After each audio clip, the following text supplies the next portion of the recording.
One mushroom was worth 1 gold. That was normal. A goblin could buy it, cook soup with it, use it for medicine, or trade it with someone who actually wanted a mushroom. Simple goblin life. The mushroom had value because it did something. It was food, it was medicine, it was useful, not exciting, not magical, just useful. Then, one day, a rumor crawled through the market. A sneaky goblin whispered, "Rare mushrooms are going to make goblins rich." Nobody knew why. Maybe the king liked them. Maybe rich goblins were buying them. Maybe someone just wanted attention. But the rumor did something dangerous. It made goblins believe mushrooms would be worth more tomorrow than they were today. And that changed everything. One goblin bought a mushroom for 1 gold. Then he sold the same mushroom for 5 gold. He did not cook it. He did not use it. He just sold it for more. The crowd saw the profit. And suddenly, mushrooms did not look like food anymore. They looked like easy gold. Now goblins were not asking, "Do I need a mushroom?" They were asking, "Can I sell this to another goblin for more?" And that is when the bubble started breathing. After that first profit, the market got louder. The price board moved again. 1 gold became 5, 5 became 10, 10 became 20. And every time the price went up, more goblins wanted in. Lines formed outside the mushroom stall, not because every goblin needed soup, because every goblin wanted profit. From above, the market looked less like shopping and more like a swarm.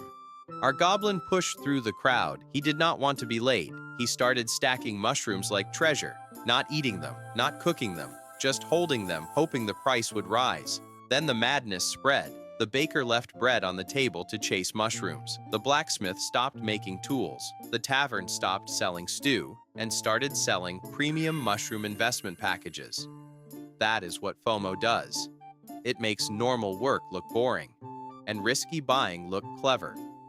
Soon, goblins were not buying mushrooms because they were useful. They were buying because everyone else was buying. But prices were getting expensive. Some goblins did not have enough gold anymore. So they went to the bank. The goblin banker smiled. "Borrow gold today, pay us back later." Our goblin took the loan. Now the bubble had fuel, not just savings, borrowed gold. More borrowed gold meant more buyers. More buyers meant higher bids. Higher bids meant bigger prices. Now mushrooms were selling for 50 gold. Then 100. And the crowd still wanted more. Then came the hype goblin. He climbed onto a crate and shouted, "Mushrooms only go up." The crowd loved it. Our goblin loved it too. And then the king arrived. When the king started buying mushrooms, the whole town thought, it must be safe now. But that is another bubble trick. When important goblins join, a bad idea starts wearing a crown. Now, everyone believed. The price was not just rising anymore. The story was rising with it. Now the numbers stopped looking normal. 100 gold became 150, then 200. And the crowd did not get scared. The crowd got louder. The price chart became almost sacred. Goblins stared at it like it had discovered fire. Our goblin bought again. This time, not cheap. He used borrowed gold to buy a mushroom for 200. Risky? Yes. But when the price kept rising, he felt rich. Not because he sold anything, but because the number on the board said he was rich. That is another trick of bubbles. Paper profit feels real until you try to turn it back into gold. Soon, the whole town started showing off. Goblins who owned mushrooms acted like kings. More goblins ran to the bank. Nobody wanted to be the last poor goblin in town. But the debt was quietly following them. Small at first, easy to ignore. Then the hype goblin got louder. He climbed higher and shouted, "Mushrooms only go up." And the crowd believed him. Then the king bought a mushroom for 300 gold. That changed everything. If the king was buying, goblins thought it must be safe. So everyone copied him. The bubble was no longer just rising. It looked official. Then came the auction. One mushroom sat on a cushion like a royal jewel. Goblins started bidding. 100 gold, 200 gold. Then our goblin raised his hand. 500 gold. The crowd exploded. This was the peak. One normal mushroom had sold for 500 gold. But after the noise faded, it was still just a mushroom. A few goblins started to notice. One nervous seller looked at his mushroom and thought, maybe I should sell now. So he tried to sell it for 500 gold, but this time, buyers hesitated. One stepped back, another hid his coins, another suddenly became very interested in the floor. The easy buyer was gone, and for the first time, confidence cracked. After that first crack, the market changed. The noise got quieter. Goblins stopped cheering and started watching each other. One nervous seller lowered his price. 500 gold became 400. But buyers still hesitated. Some stepped back, some hid their coins, some suddenly looked very busy. Then fear started whispering through the market. Why is the price falling? Why is nobody buying? Should I sell too? And then came the first real drop. 500 gold became 300. Now more goblins tried to sell. Not one goblin, not two goblins, everyone. But the buyers were disappearing. The stalls were full of mushrooms and empty of confidence. Our goblin tried to sell his mushroom too. He still wanted 500 gold, but nobody wanted to pay it. Behind him, the debt started growing because the mushroom price was falling, but the loan was still there. Then the board dropped again. 300 gold became 100. That was when panic began. Goblins ran through the market with mushrooms in their arms. They were not trying to get rich anymore. They were trying to escape. The auction room was empty. The same mushroom that caused a bidding war now sat alone. Even the bankers started to worry.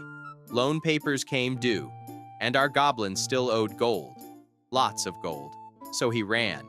He tried to sell before the price fell even more. But everyone else was doing the same thing. The market collapsed from every direction. 500 became 300. 300 became 100. 100 became 50. 50 became 10. And then 1. The mushroom was back to 1 gold, exactly where it started. Same mushroom, same real value. But now the town was broken around it. Our goblin still had the mushroom, but the dream was gone. The price had fallen, the debt had not. And that is how the bubble popped. But after the crash, the pain was not over. The mushroom was worth 1 gold again, but our goblin still owed 500. Tiny mushroom, huge debt. The banker came to collect, and the banker did not care that mushroom prices had crashed. The loan was still the loan. So the bank took what it could. Caves, stalls, coins, anything left. And the debt monster was no longer hiding. It had been there the whole time, small during the party, huge after the crash. Goblin Town was different now. The baker had no bread. The blacksmith had no tools. The tavern had no stew. Everyone had mushrooms. Nobody had gold. And the same goblins who shouted mushrooms only go up now asked, how did this happen? It happened because the price stopped being about value. A mushroom is valuable when it feeds someone, or helps someone, or gets used for something real. But in the bubble, goblins were not buying mushrooms because they were useful. They were buying because they thought another goblin would pay more later. That is a bubble. A bubble is when the price rises far above real value, because everyone expects the price to keep rising. A good investment has something underneath it, a business that earns gold, a farm that grows food, a tool that creates value. But a bubble only has belief, and belief can disappear very fast. So here are the warning signs. If everyone says it can never fall, be careful. If goblins are borrowing gold just to buy more, be very careful. And if the price rises faster than the real value, start walking backwards slowly. Because price is not always value. Hype is not wealth. And a mushroom is still a mushroom. Goblin understands now.